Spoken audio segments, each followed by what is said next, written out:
mind. Students, in this video we will solve questions of exercise 1.1 of class 8 maths NCERT. Students, question number 7 is tell what property allows you to compute 1/3 into 6 into 4/3 as 1/3 into 6 into 4/3. Students, यहाँ पे आपको property जो है देखनी है, यहाँ पे ये कौन सी प्रॉपर्टी एलो कर रही है, कौन सी प्रॉपर्टी यहाँ पे अप्लाई हो रही है, ठीक है ना। प्रॉपर्टी जो है जितनी भी होती हैं एसोसिएटिव, कम्यूटेटिव और क्लोजर प्रॉपर्टी, डिस्ट्रीब्यूटिव प्रॉपर्टी हम लास्ट वीडियो में डिस्कस कर चुके हैं, तो आप उस वीडियो को देख सकते हैं, वहाँ से समझ सकते हैं प्रॉपर्टीज को। तो हम यहाँ पे ये देखेंगे कि ये यहाँ पे कौन सी प्रॉपर्टी अप्लाई होगी अगर हम इसको इस तरीके से लिख दें, ठीक है। तो स्टूडेंट, एक बार मैं फिर आपको बता दूं कि a into B into C is equal a into B into C. ये वाली जो प्रॉपर्टी है वो एसोसिएटिव प्रॉपर्टी है, ठीक है ना, ऑफ मल्टीप्लिकेटिव।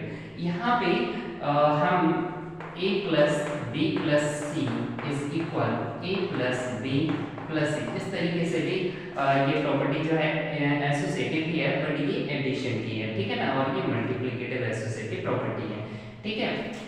एसोसिएटिव प्रॉपर्टी का थोड़ा सा पहचानने का जो तरीका है वो ये है कि यहाँ पे ब्रैकेट यूज हो रहा है दो नंबर्स में और एक नंबर ब्रैकेट के बाहर है, ठीक है ना, और दूसरी साइड में मतलब LHS RHS में थोड़ा सा डिफरेंस आप देख पा रहे होंगे कि यहाँ पे B और C ब्रैकेट में और यहाँ पे A और B को इन्होंने आगे ब्रैकेट में कर दिया। तो ये कंडीशन जो है इसमें ये दोनों जो है इक्वल रहेंगे, ठीक है ना, ये एसोसिएटिव प्रॉपर्टी हो जाती है, ये मल्टीप्लिकेटिव और ये एडिशन।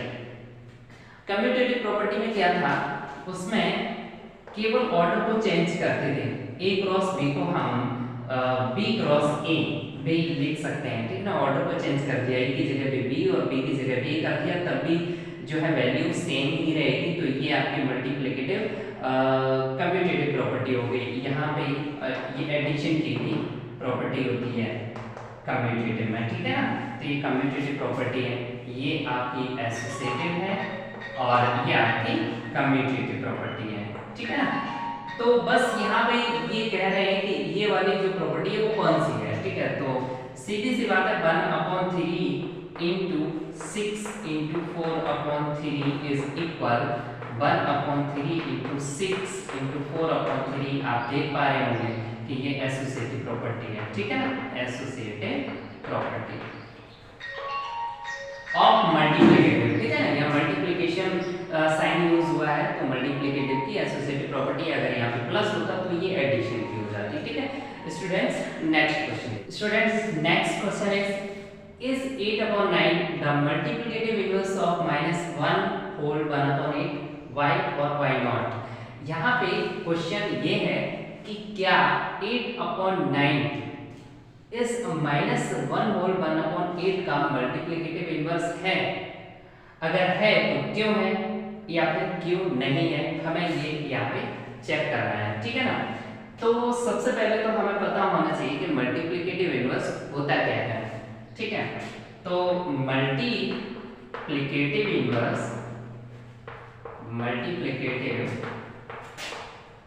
इनवर्स ऑफ x, मैंने कोई नंबर लेट कर लिया x, multiplicative inverse of x is equal 1/x। Multiplicative inverse या फिर रेसिप्रोकल क्या होता है, एक दूसरे का अपोजिट, मतलब उल्टा हो जाता है। जैसे मैं यहाँ पे आपसे कहूँ कि 5 का जो मल्टीप्लिकेटिव इनवर्स या फिर रेसिप्रोकल है वो क्या होगा, तो इसका उल्टा कर देंगे, मतलब जो न्यूमरेटर होता है वो डिनोमिनेटर बन जाएगा और जो डिनोमिनेटर है वो न्यूमरेटर बन जाएगा। अब यहाँ पे 5 ओनली लिखा हुआ है, अगर इसके अपॉन की बात करें कुछ भी नहीं है तो वहाँ पे क्या होता है 1, ठीक है। तो यहाँ पे बिल्कुल जस्ट उल्टा हो जाएगा, इसका मल्टीप्लिकेटिव इनवर्स जो है वो हो जाएगा 1 ऊपर हो जाएगा और 5 नीचे हो जाएगा, वही मैंने यहाँ पे किया, x के अपॉन में कुछ भी नहीं है तो 1, ठीक है ना। तो इसका मल्टीप्लिकेटिव इनवर्स क्या हो जाएगा 1/x। अच्छा, एक बात और यहाँ पे समझने वाली है कि मल्टीप्लिकेटिव इनवर्स जिस नंबर का हम निकाल रहे हैं, ठीक है ना, उस नंबर का और उसके मल्टीप्लिकेटिव इनवर्स का जब हम प्रोडक्ट करते हैं तो 1 आना चाहिए, ठीक है। जैसे 5 और 5 का मल्टीप्लिकेटिव इनवर्स है 1/5, है ना। तो इन दोनों का जब हम प्रोडक्ट करेंगे तो फिर हमारा आंसर 1 आना चाहिए। जैसे 5 से 5 कट हो जाएगा, क्या बचेगा, 1 बचेगा, ठीक है ना। तो ऑलवेज कोई नंबर और उसके रेसिप्रोकल या फिर मल्टीप्लिकेटिव इनवर्स का जो प्रोडक्ट होता है वो हमेशा क्या होता है, 1 होता है, ठीक है।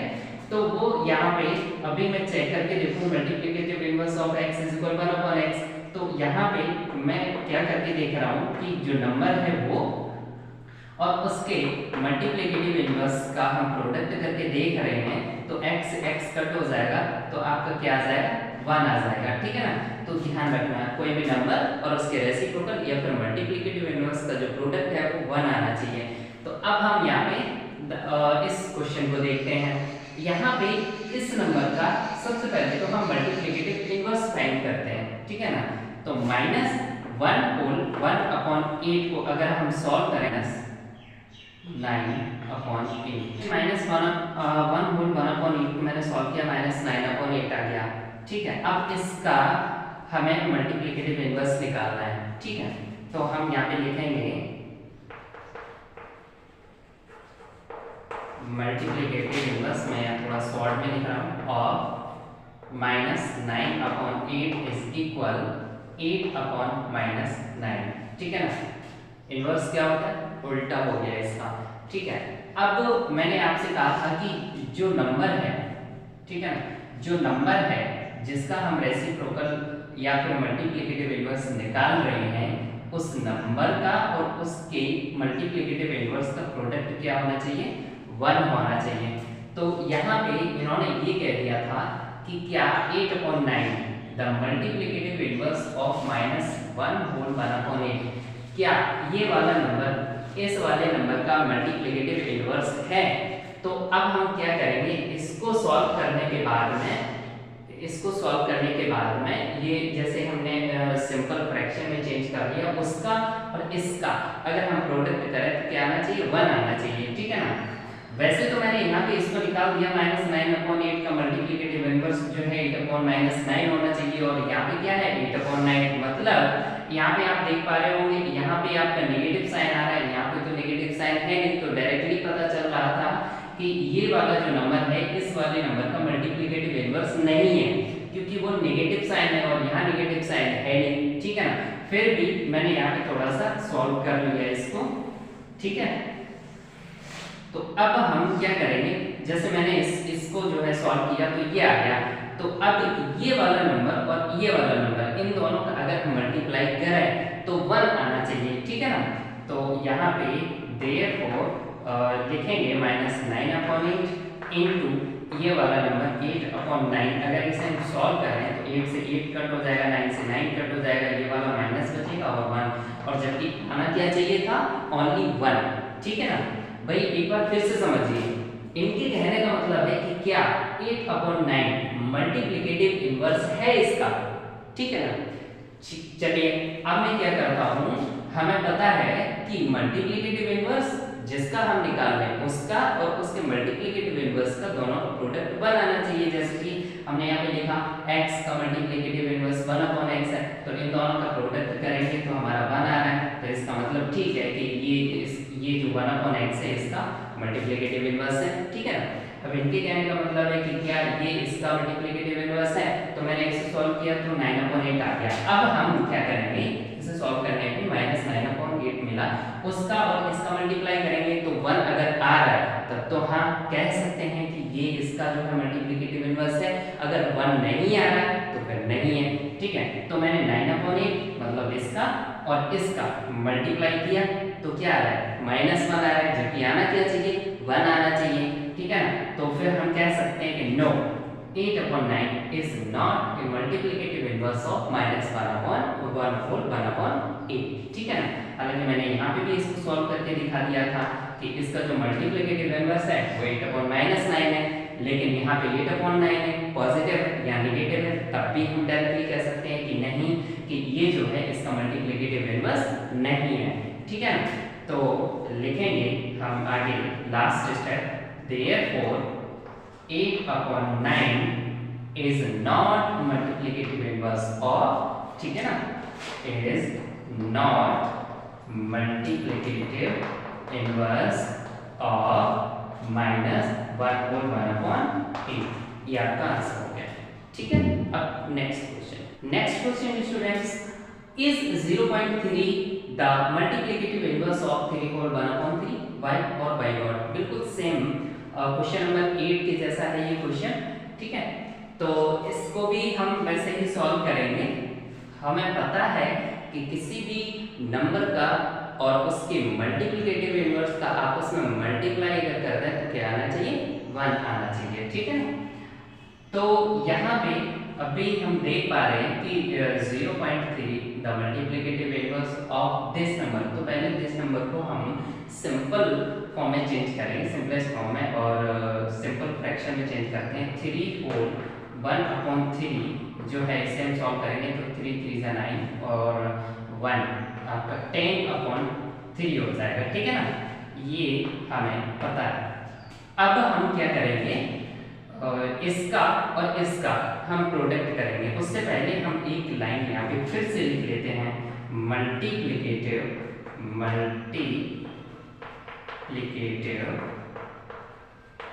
Inverse of x is equal 1 upon x, ठीक है ना।